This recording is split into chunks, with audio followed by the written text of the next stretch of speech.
नमस्कार, विस्तार न्यूज के खास कार्यक्रम द टॉक टाइम में बहुत स्वागत है आपका। और आज जिस शख्सियत से आपकी मुलाकात कराने जा रहे हैं उनका एक ही ध्येय वाक्य है, राम काज कीन्हे बिना मोह कहाँ विश्राम। 3 बार के भारतीय जनता पार्टी के विधायक हैं, 1 लाख से अधिक वोटों से जीत कर आए हैं। और कट्टर हिंदू और हिंदी और हिंदुस्तान की बात अगर की जाए तो सबसे पहले उन्हीं का चेहरा सामने आता है। जब भी कोई हिंदी, हिंदू या हिंदुस्तान के खिलाफ बात करता है तो सबसे पहला जो प्रहार होता है वो वही करते हैं। जी, सही समझा आपने। हमारे साथ में है हुजूर विधायक रामेश्वर शर्मा जी, बहुत स्वागत है विस्तार में। जी नमस्कार सर। रामेश्वर जी, सबसे पहले तो यही जानना चाहेंगे कि किशोरावस्था में ही आपने संघ की पृष्ठभूमि से आप जुड़े और उसके बाद आपका इतना लंबा राजनीतिक कार्यकाल रहा, पार्षद से लेकर और विधायक तक का। किस तरीके की पृष्ठभूमि से आप आते हैं, कहाँ से आते हैं, पहले तो अपने बारे में ही थोड़ा सा बताइए। देखिए, हम लोग तो गांव की पृष्ठभूमि से आते हैं और गांव की पृष्ठभूमि से महानगर तक का जो सफ़र किया है, इस सफ़र में अगर कहा जाए तो राष्ट्रीय स्वयंसेवक संघ की एक तरह से जो भूमिका है वो महती भूमिका है। क्योंकि हम लोग संघ की शाखा के माध्यम से जो कुछ भी सीखा और संघ ने जो संस्कार दिए उनके माध्यम से निरंतर बढ़ते रहे, आगे अपने अपने विषयों पर आगे बढ़ते रहे। और उसी पृष्ठभूमि को लेकर हम लोग आए। पहले हमने विद्यार्थी परिषद में कुछ समय के लिए काम किए, फिर संघ का डायरेक्टर हमने काम किया, संघ के प्रचारक के विस्तारक के रूप में काम किया। इसके बाद बजरंग दल का काम किया और बजरंग दल के काम के बाद जो है मैं भारतीय जनता पार्टी में आया। और इसी तरह की ये संघर्ष की यात्रा है। कुल मिलाकर जब आपने बोल ही दिया कि राम काज कीन्हे बिना मोह कहाँ विश्राम, तो हम लोगों का सहज काम यही है कि देखिए, हम लोग कोई राजनीतिक घरानों के लोग नहीं हैं और राजनीतिक घरानों के लिए नहीं है तो कोई चीज़ विरासत में हम लोगों को नहीं मिली। और इसलिए हमें सीखना भी है, समझना भी है और उस मार्ग पर चलना भी है। तो हमें सारे अनुभव एहसास करना है और सबको करते हुए हमें उनके साथ चलना है जो अभी दीनदयाल उपाध्याय जी के उससे कहा जाता है कि उन घरों तक जाना है जहां अभी अंधेरा है, उन घरों में रोशनी पहुंचाना। ये हमारी भारतीय जनता पार्टी का मुख्य उद्देश्य है। और आज हम ये गर्व के साथ कह सकते हैं कि उस उद्देश्य की पूर्ति, दीनदयाल जी के उद्देश्यों की पूर्ति और श्यामा प्रसाद मुखर्जी का राष्ट्रीय संकल्प को कोई पूरा कर रहा है तो वो आदरणीय प्रधानमंत्री नरेंद्र मोदी जी। इसलिए हम अंत्योदय अभियान की भी अगर कहा जाए तो अंत्योदय अभियान इंदिरा जी ने कहा, नेहरू जी ने कहा, राजीव गांधी ने कहा। इंदिरा जी ने कहा हम गरीबी हटाएंगे, राजीव गांधी ने कहा मैं 1 रुपये भेजता हूँ, 15 पैसे मिलते हैं, बीच में ही सब लोग खा जाते हैं, तमाम बातें रही। लेकिन एक शख्सियत भारत के प्रधानमंत्री के रूप में श्रीमान अटल बिहारी वाजपेयी आए जिनने भारत के गांव को प्रधानमंत्री सड़क दी। दूसरे हमारे प्रधानमंत्री आज के तारीख में नरेंद्र मोदी जी हैं जो भारत के गरीब के उदय के लिए हैं। अगर ये कहा जाए कि उसकी प्रधानमंत्री आवास है, उसको गरीब का घर पानी की व्यवस्था है, उज्ज्वला गैस से उसको गैस के चूल्हे हैं, बीमार अगर हो गया तो 5 लाख तक का आयुष्मान कार्ड है। किसान, हम लोग किसान थे, हम लोगों की भली 100-100, 150-150 एकड़ के मालिक थे, लेकिन कभी ऐसी समय भी आ जाता था कि कृषि का उत्पादन कम होता था और जमीन लेवी में बिक जाती थी। लेकिन आज किसान सम्मान निधि अगर पंडित जवाहरलाल नेहरू शुरू कर देते तो गांव के किसानों के खेत नहीं बिकते। किसान खेती बिना नहीं होता। आज किसान की खेती को सुरक्षित रखने का किसी ने काम की शुरुआत की है तो नरेंद्र मोदी जी ने की है। किसान सम्मान निधि शुरू कर दी, फिर किसान फसल बीमा योजना जन जन तक लागू कर दी। तो किसान की सुरक्षा का जो कवच है वो धीरे धीरे आज जमते रहा। और हम कह सकते हैं कि दीनदयाल उपाध्याय जी के अंत्योदय अभियान भी चल रहा है और श्यामा प्रसाद मुखर्जी का राष्ट्रवाद भी सर चढ़कर बोल रहा है। 370 हट चुकी है, तिरंगा चौराहे चौराहे, गली गली और मोहल्ले मोहल्ले और छत छत फहराया जा रहा है। जो कश्मीर को आतंकियों ने अपना अड्डा बना रखा था वो कश्मीर आज तिरंगे की छत्र छाया में पनप रहा है और फल फूल रहा है और आतंकवादियों को पूरा देश और सेना मुंह तोड़ जवाब दे रही है। सरकार की योजनाएं तो होती ही हैं, लेकिन नेता जब क्षेत्र में जाता है और 3 बार और वो भी इतने बड़े अंतर से जीतता है तो उसका मूल मंत्र क्या रहा? सरकारी योजनाओं के अलावा भी आपका काफी जनाधार है आपके क्षेत्र में, आपके विधानसभा में। हमारा काम तो है कि जन सामान्य, आप देखा मैं तो अभी भी आया, मैं तो जन सामान्य का आदमी हूँ। मेरा काम कराना है, मेरा काम की चौकसी करना है, निगरानी करना है और मैंने जो वादे किए हैं वो मेरे पूरा करना है। जब मैं हुजूर विधानसभा में चुनाव लड़ने के लिए आया था तो मेरी विधानसभा से कई लोग रहे, चीफ मिनिस्टर तक मेरी विधानसभा से रहे, पर सड़क भी नहीं थी, बिजली भी नहीं थी। जैसे कोलार बहुत बड़ी आबादी कह लें, कोलार में बिजली नहीं थी 24 घंटे की, देहात की बिजली मिलती थी, कोलार में पीने का पानी नहीं था, कोलार में सीवेज लाइन नहीं थी। कोलार में कोई शमशान घाट नहीं था, और तो आप छोड़िए, कोलार में कोई कॉलेज नहीं था, कोलार में एसडीएम कार्यालय नहीं था, कोलार में कोई इसका बिजली विभाग का कोई डिवीजन कार्यालय नहीं था, तो पानी नहीं था, तो कुछ नहीं था। हमने एक गांव को कस्बे के रूप में, वही कीचड़, वही सुअरों का आना जाना, वही डंपर ट्रैक्टरों का घूमना, वही अंधेरी रातों में गुजरना, और लोगों को मतलब चेहरे पर मुस्कान की जगह आंसू बहाना। लोग कहें यार कहाँ आ गए, इससे तो गांव में ही रह रहे थे तो बेहतर थे। उस शहर को हमने संभाला। आज कोलार में 6 लेन है, भोपाल नहीं बल्कि मध्य प्रदेश की सबसे नंबर 1 6 लेन है। अभी भोपाल में जगह जगह जाम लगा, पर मेरी 6 लेन पर जाम नहीं लगा। और कोलार को हमने 5 जगह से कनेक्टिविटी दी। हमने रातीवाड़ रोड बनाया, आप देखते हैं, वो सीधे सीहोर ले जाके बाईपास पर हमने इसको जोड़ दिया। मैं बैरागढ़, मेरे क्षेत्र में बैरागढ़ में मैं फ्लाईओवर एलिवेटेड कॉरिडोर बना रहा हूँ, लगभग 3.25 किलोमीटर का कॉरिडोर है। वहाँ पर जब मैं चुनाव जीत कर आया तो सबसे पहले मैंने, यहाँ तो राष्ट्रपति जी भी डॉक्टर शंकर दयाल शर्मा भोपाल से रहे, अनेक केंद्रीय मंत्री रहे, सारे मुख्यमंत्रियों का निवास भोपाल में रहता है, लेकिन सिंगारचोली फ्लाईओवर पर सब लोग खड़े रहते थे एयरपोर्ट जाने के लिए, किसी ने नहीं बनाया। फ्लाईओवर भी सबसे पहले बनाया तो हमने बनाया। और उस समय हमने तत्कालीन मुख्यमंत्री जी शिवराज जी का पत्र का सहारा लेकर हमने केंद्रीय मंत्री नितिन गडकरी जी से मिले, और उन्होंने हमको पूरी फैसिलिटी दी, और वो 4 लेन की जगह हमने 6 लेन फ्लाईओवर बनाकर एयरपोर्ट और उसका विकास किया। तो जो विकास के जो काम हो सकते हैं, जो हमने वादे किए हैं, वो वादे पर निरंतर खरा उतरना, ये मेरी ड्यूटी है। विकास के साथ हिंदुत्व का भी आपने ध्वज पताका जो है लहराने का काम किया। नहीं, हिंदू तो हम है ना। हाँ बिल्कुल है, हम है ना। अगर मुसलमान अपने धर्म पर फक्र करता है, 5 टाइम की नमाज पढ़ता है और इस्लाम के लिए वो राजनीतिक दल छोड़ देता है, तो क्या हिंदुओं को ये करना पाप है? मेरा हिंदुओं से भी निवेदन है कि तुम्हारा राजनीतिक दल कुछ भी हो, पर हिंदू बेटी के साथ, अस्मिता के साथ अगर खिलवाड़ हो रहा है तो दल को त्यागो, हिंदू बेटी की रक्षा करो। महाराज छत्रपति शिवाजी महाराज ने यही तो हमें सिखाया है। गुरु गोविंद सिंह ने अपने 4 पुत्रों का बलिदान क्यों दे दिया? केवल हिंदू की रक्षा के लिए ना, हिंदुस्तान की रक्षा के लिए। गुरु गोविंद सिंह के पिता और हमारे गुरु तेग बहादुर जी का शीश क्यों काटा गया? केवल हिंदुत्व की रक्षा के लिए। उन्होंने तो कहा, कह दो औरंगजेब से, अगर मुसलमान बनाने का इतना ही शौक है तो तेग बहादुर को मुसलमान बनाए तो पूरा हिंदू समाज मुसलमान बन जाएगा। पर धन्य है गुरु तेग बहादुर। आज अगर हम फक्र के साथ कह सकते हैं कि हम हिंदू हैं, तो उसमें गुरु तेग बहादुर जी का योगदान है। उन्हें अपना शीश कटवा लिया, उन्हें अपने पुत्र, जो हमारे 10वें गुरु हुए गुरु गोविंद सिंह जी, उनके 4 पुत्र सब लड़ते रहे हिंदुत्व की रक्षा के लिए। संभाजी राव, छत्रपति शिवाजी, महाराणा प्रताप, ये जो महापुरुषों ने ये धरती और संस्कृति हमको दी है, इनका एहसान है हम पर।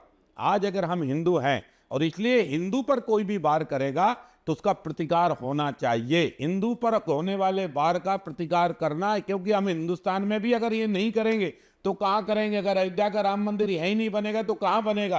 पर वो तो नहीं बना पाए, ना नेहरू बना पाए, ना इंदिरा जी बना पाई, ना राजीव जी बना पाए, न जो है मनमोहन सिंह जी बना पाए, न नरसिम्हा जी बना पाए, न चंद्रशेखर बना पाए, न देवगौड़ा जी बना पाए, कोई नहीं बना पाया। धन्य वो चाय बेचने वाला नरेंद्र मोदी जी, जितने हिंदुओं की लाज रख दी और अयोध्या में राम मंदिर का निर्माण करा दिया। तो 500 साल का जो संघर्ष है, उस संघर्ष का उद्भव हुआ है, आज वो सूरज चमक रहा है। और हम फक्र के साथ कह सकते हैं, देखो हिंदू किसी का कत्लेआम नहीं कर सकता, लेकिन कोई अगर हिंदुओं का कत्लेआम कर रहा है, कोई अगर गौ माता का कत्लेआम कर रहा है, तो हिंदू को प्रतिकार भी करना चाहिए, गौ माता की सुरक्षा भी करना चाहिए, बेटी की भी सुरक्षा करना चाहिए। ये लव जिहादियों को कुचल देना चाहिए, ये जरूरी है, आवश्यकता है आज इसकी। ऐसा कई बार क्यों लगता है कि जैसे हिंदुत्व या हिंदू खतरे में है? अभी ओवैसी ने कुछ दिनों पहले बयान दिया कि भारत में जो मुसलमान हैं वो बंधक हैं, रोहिंग्या कहा जाता है उन्हें। और वहीं योगी कहते हैं कि उत्तर प्रदेश में, और भागवत जी कहते हैं कि भारत में मुस्लिम सबसे ज़्यादा सुरक्षित है। भारत में मुसलमान सुरक्षित है। यही मुसलमान जब पाकिस्तान जाता है तो ठोकरे मारते हैं। यही मुसलमान जो भोपाल का मुसलमान ले लो, बिहार का मुसलमान ले लो, उत्तर प्रदेश का मुसलमान ले लो, और जगह का मुसलमान जब श्रीनगर जाता था ना 370 हटने के पहले, तो इसी मुसलमान से, भोपाल और बिहार के मुसलमान से और उत्तर प्रदेश और मध्य प्रदेश के मुसलमान से बूट पॉलिश करवाई जाती थी। ये कपड़े धोते थे उनके घरों के, कश्मीरी मुसलमानों के। इनका राशन कार्ड तक नहीं बना था। तो ये मुसलमानों को तो कश्मीर के मुसलमानों ने तक 2 नंबर का रखा और ये केवल छाती पीटते रहते हैं। पाकिस्तान इनको जानता है क्या? अरब कंट्रीज मुसलमानों को मुसलमान मानता है क्या? और इसलिए भारत में जो मुसलमान रह रहा है वो सेफ है, सुरक्षित है। बात शर्त है कि वो नमाजें पढ़े, इसमें किसी को आपत्ति नहीं है, रोजे रमजान करे, किसी को आपत्ति नहीं है। लेकिन धर्म स्थलों पर अगर हमला करोगे तो मुंह तोड़ जवाब दिया जाएगा। बेटी के साथ लफ्जात का करोगे तो हाथ पैर तोड़े जाएंगे। क्या परेशानी है? तुम अपराध करोगे तो तुम्हारे इस्लाम में तो लिखा है ना, चोरी करे तो हाथ काट दो, बलात्कार करे तो हाथ काट दो, लिखा है। तो इस्लाम की सजा तो अभी दी नहीं है। अभी तो सजा केवल बाबा साहब अंबेडकर के संविधान से चल रही है भाई। और इसलिए संविधान के अनुसार भारत चल रहा है। यहां मुसलमानों को न सताया जा रहा है, न डराया जा रहा है, न भगाया जा रहा है। बस मुसलमानों से ये अपील की जा रही है अनुशासन में रहे कि आप एजी अब्दुल कलाम बनो तो भारत के सिरमौर बनोगे, अशफाक उल्लाह बनो तो भारत का हर व्यक्ति तुमको सलाम करेगा, अब्दुल हमीद बनो तो भारत के हर व्यक्ति गर्व के साथ कहेगा कि हाँ ये मुसलमान भारत का है। और वैसे भी तुम लोगों के अंदर तो खून तो हिंदुओं का ही है यार। मजबूरी के मारे, तलवार के डर के कारण कुछ मुसलमान बन गए तो बदल लो। सब तो एक जैसे नहीं, सब तो एक जैसे नहीं है। गंगा का नीर वही है सर, ये वही गंगा है। कोई 200 साल पहले, कोई 100 साल पहले, कोई 50 साल पहले, कोई 150 साल पहले, कोई 250 साल पहले परिस्थितियों के डर और भय के कारण हो गया है। आज बांग्लादेश के हिंदुओं से प्रेरणा लो कि बांग्लादेश के हिंदू, यहाँ तो तुम रमजान मना रहे हो, रोजा अफ्तारी कर रहे हो, अभी वो कौन सा जुलूस था मुहर्रम। अब मुसलमानों में तो मुहर्रम होता नहीं, यहाँ मुसलमान, यहाँ भी मुहर्रम छाती पीट रहे हैं। वहां तो बेचारे बांग्लादेश के हिंदुओं को जगन्नाथ भगवान की यात्रा तक नहीं निकालने दी। यहाँ जरा सी बात होती है सब छाती पीटने लगते हो। ईरान में क्या हो रहा है, इराक में क्या हो रहा है, अरे इसको छोड़ो, हिंदुस्तान के लिए लड़ो। भारत में सब कौमें सुरक्षित हैं और हिंदू खतरे का सवाल नहीं है। सवाल ये है कि हिंदुस्तान में भी अगर हिंदू मंदिर तोड़े जाएं तो बताओ हिंदू खतरे में है कि नहीं? हिंदू राष्ट्र का समर्थन करते हैं? अरे हिंदू राष्ट्र तो है ही, फिर क्यों हिंदू राष्ट्र बना? नहीं, हिंदू राष्ट्र है ही। भारत क्या है? भारत हिंदू राष्ट्र ही है। और ये यहाँ पर घोषणा रहने हमने वाले नहीं सब की, हिंदुस्तानी ये घोषणा हमने नहीं की। स्वामी विवेकानंद ने कहा था, गर्व से कहो मैं हिंदू हूं। बताओ स्वामी विवेकानंद से बड़ा कोई महापुरुष है? स्वामी विवेकानंद को भी क्या महापुरुष नहीं मानते क्या? हम तो कांग्रेसियों से, सपा बासपा और जो भी तमाम लोग हैं उनसे स्वामी विवेकानंद ने कहा था गर्व से कहो मैं हिंदू हूं। ठीक है कि नहीं? परम पूज्य डॉक्टर केशव बलिराम हेडगेवार जी ने कहा था कि हाँ मैं केशव बलिराम हेडगेवार ये घोषणा करता हूं भारत हिंदू राष्ट्र है। हिंदू राष्ट्र है ना, ये हिंदू है। पर हिंदू राष्ट्र में क्या है? ईश्वर अंश जीव अविनाशी, चेतन अमल सहज सुख राशि। हमने सबने ईश्वर का अंश है, ये मानता है हमारी। हम सब लोग परमात्मा के बेटे हैं, ये भी अंश है। लेकिन राक्षस का काम करोगे तो राम को धनुष्बाण उठाना ही पड़ेगा। अगर राक्षस की प्रवृत्ति लेकर चलोगे तो राम बनकर तुम्हारे वध तुम्हारा करना ही पड़ेगा। राम को, कृष्ण को हथियार उठाकर कंस को मारना ही पड़ेगा। 100 गाली तक तुम दे सकते हो, 100 गाली पूरी हुई तो तुम चाहे फूफा के रिश्तेदार चाहे किसी के हो, बदतमीजी नहीं झेलेगा। मेरे राम ने भी जब समुद्र पार किया तो सेतु के किनारे बैठकर कहा कि हे समुद्र देवता मुझे लंका जाना है, मुझे रास्ता दो। नहीं दिया तो विनय न मानत जड जले गए 3 दिन बीत। 3 परीक्षाएं की, समुद्र जो बांध उठाए तो शरणागत हो गया, प्रभु जाओ निकल जाओ, कोई मना नहीं। तो हम लोग किसी को सताने वाले नहीं हैं। हमारा देश और हमारी संस्कृति जब सांपों को दूध पिलाती है, हमारे सांप शंकर के गले में लपटे रहते हैं, लेकिन जब सांप अति करने लगे तो कान्हा उस पर फन कुचलने के लिए खड़ा हो जाता है। तो लव जिहाद को कैसे खत्म करें? लव जिहाद तो खत्म होगा। अब तो बेटा बेटियों के साथ साथ हमारी बेटियों में भी ये चेतना आ गई है कि जिसके बाप को नहीं जानते, जिसके तो उसके बेटे को कैसे जानने लगे। इसलिए कोई भी बेटी अब फेसबुक, ट्विटर और व्हाट्सएप और जो है इंस्टाग्राम पर जिन पर जो संपर्क संबंध होते थे, इसको बंद कर रही हैं बेटियां। और पिता और माता पिताओं ने भी अपनी बेटियों को इस तरह का समझाइश देना शुरू कर दी है। और होनहार और जो पढ़ने वाली बेटी है उन्हें समझ गया कि कहीं वो सूटकेस में कटी मिलती हैं, कहीं वो जो है किसी चबूतरे के नीचे गड़ी मिलती हैं, कहीं वो फ्रिज में सड़ रही होती हैं।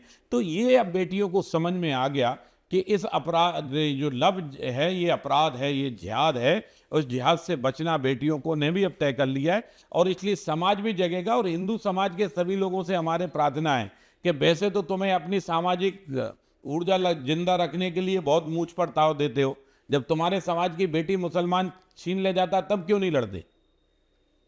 केवल तुम इसके लिए हो कि ठाकुर बामन लड़े, कुर्मी काल लड़े, लोधी गड़रिया लड़े और अहिरवाल लड़े और यादव लड़े, लोधी लड़े, ये राजपूत लड़े, इसके लिए हो? अरे तुम सब एक रहो।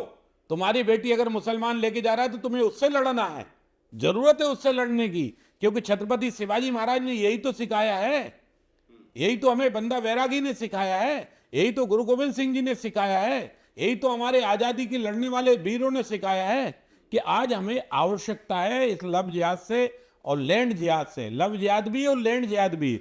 जहां भी देखो, अब मैं बड़ा आश्चर्यचकित हूं, भोपाल में नेता बोल जाते हैं और चुप हो जाते हैं। ये वो सरकारी मकानों में कहां से मजाक निकल गई?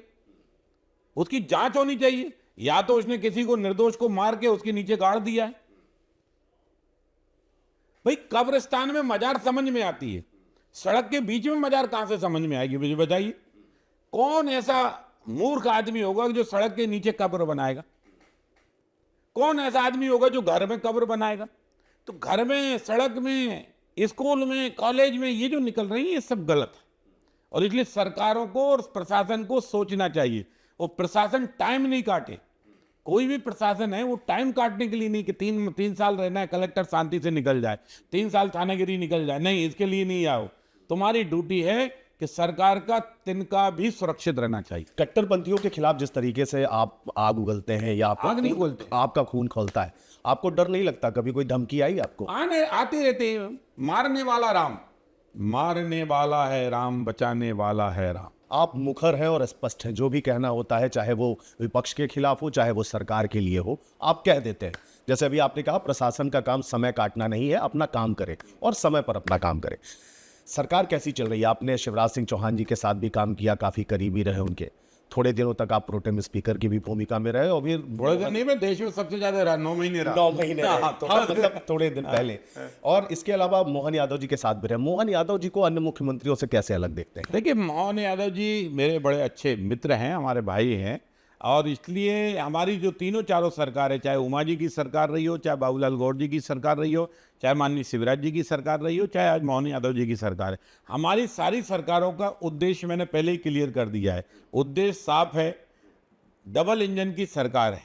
नरेंद्र मोदी जी भारत के प्रधानमंत्री जी हैं। नरेंद्र मोदी जी की गरीब कल्याण की योजनाएं जो सबको है, कोई उससे अछूता नहीं है, सबको लाभ दिया जाएगा। जिसमें दीनदयाल उपाध्याय जी का अंत्योदय अभियान है, श्यामा प्रसाद मुखर्जी का राष्ट्रवाद है। हम सब नमस्ते सदा वत्सले मातृभूमि वाले लोग हैं। और इसलिए हमारी अपनी सरकार का 24 घंटे मेहनत परिश्रम करना, ये हमारी सरकारों का उद्देश्य होता है। और वो परिश्रम और मेहनत कर रहे हैं डॉक्टर मोहन यादव जी। मोहन यादव जी विकास और डेवलपमेंट के साथ औद्योगिक क्रांति की तरफ ज़्यादा रुझान है। और ये बात सही भी है, जब उद्योग होगा तो हुनरमंद लोगों को रोजगार मिलेगा, और जब रोजगार होगा तो परिवार में चहल पहल और मुस्कान होगी। जब चेहरे पर मुस्कान होती है तो आदमी में ऊर्जा भी होती है और आदमी में सौम्यता भी होती है। कभी कभी भूखे पेट आदमी को अनहोनी करने के लिए विवश करता है।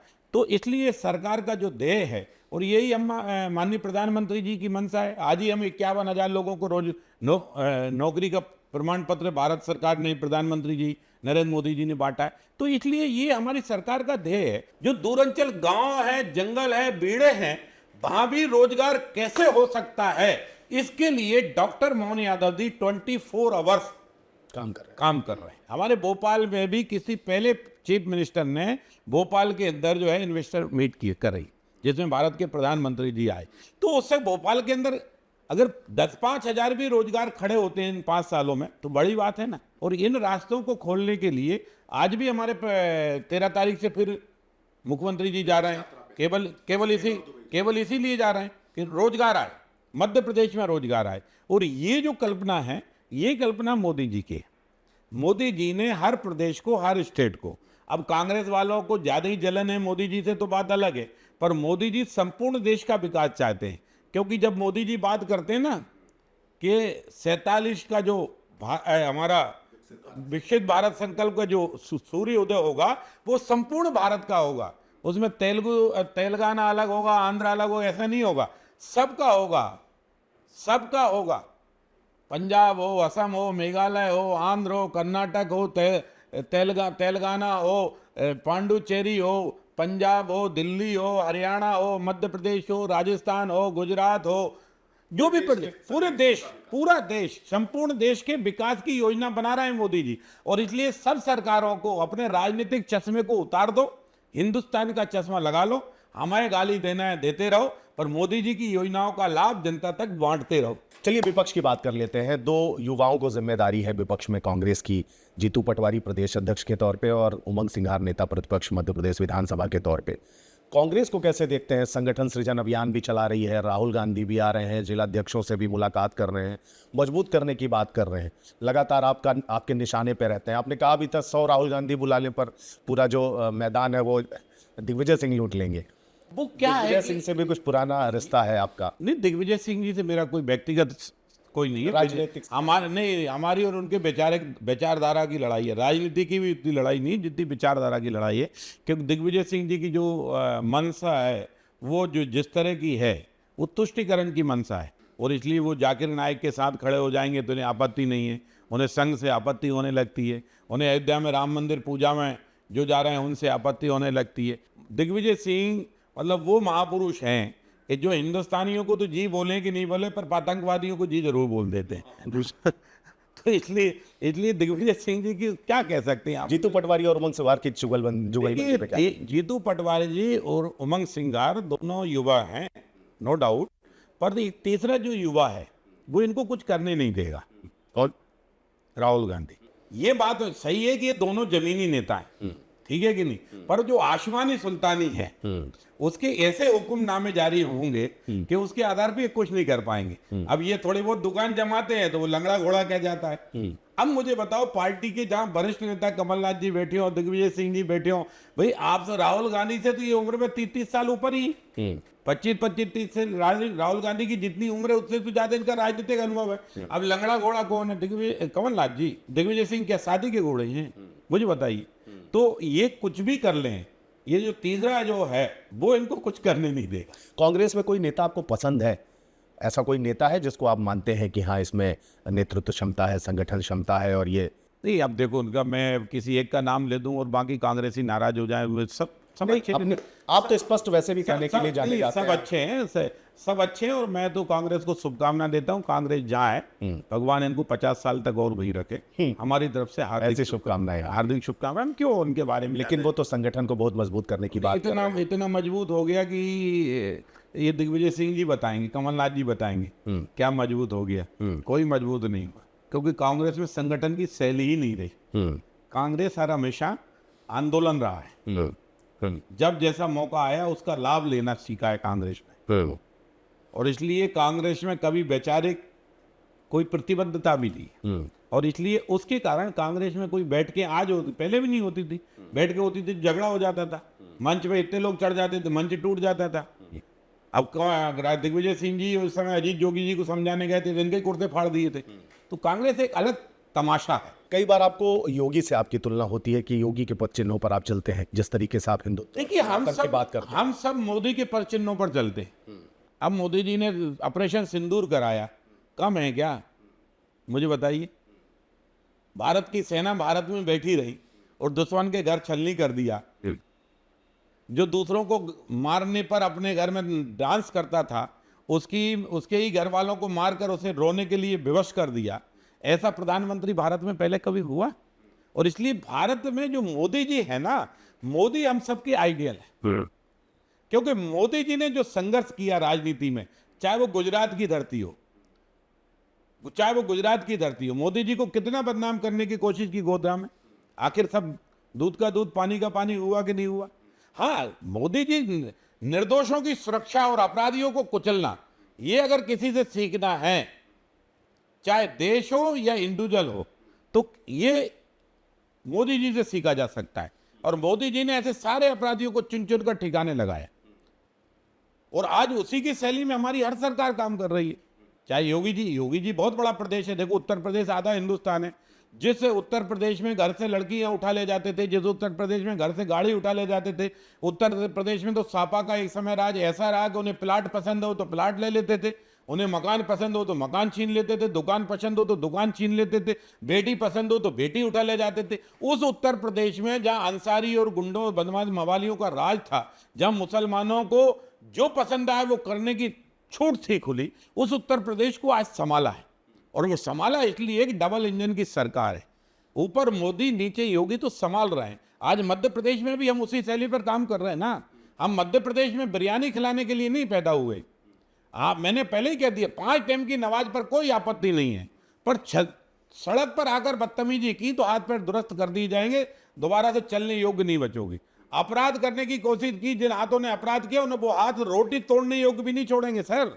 ये हमारी डॉक्टर मोहन यादव की सरकार है, और इसलिए हमारी सरकारें जहाँ जहाँ भी हैं, किसी भी जगह चले जाइए, उत्तर प्रदेश चले जाइए, महाराष्ट्र चले जाइए, जहाँ जहाँ भाजपा की सरकारें हैं, वो सरकारें एकदम देश के लिए, समाज के लिए परफेक्ट काम कर रही है, परफेक्ट काम कर रही है। और इसलिए हम सबके एक ही प्रेरणा है और एक ही सोच है, तेरा वैभव अमर रहे मां। भारत माता के लिए सब काम कर रहे हैं, सबके सब असुरक्षित है, सब सुरक्षित है।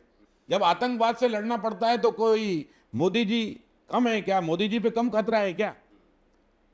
अमित शाह जी पे कम खतरा है क्या?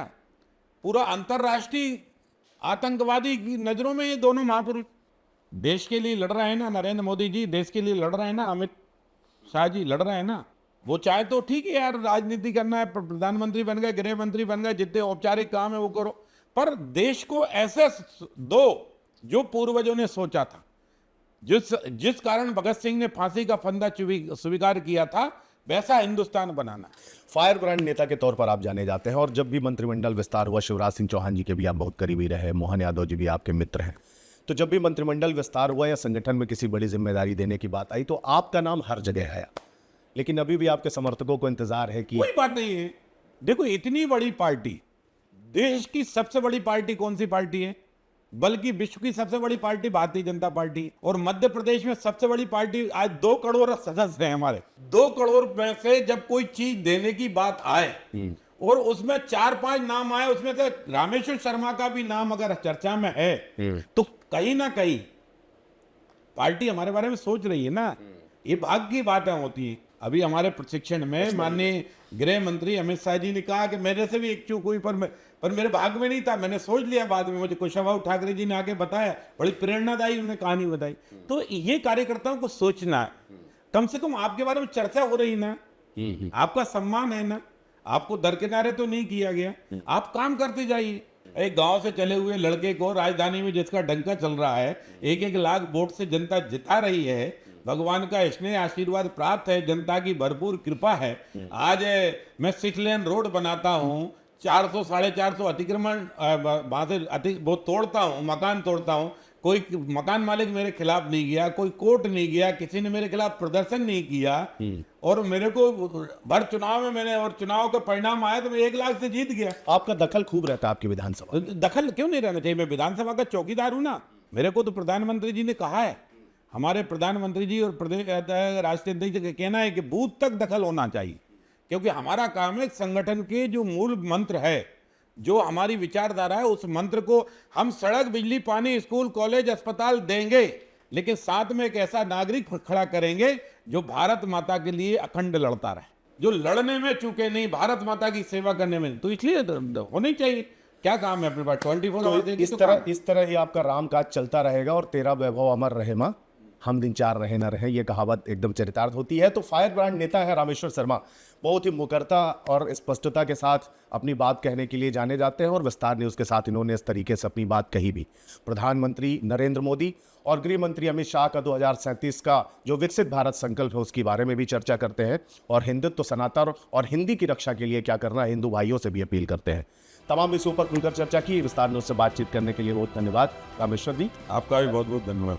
मुझे दीजिए इजाजत, नमस्कार।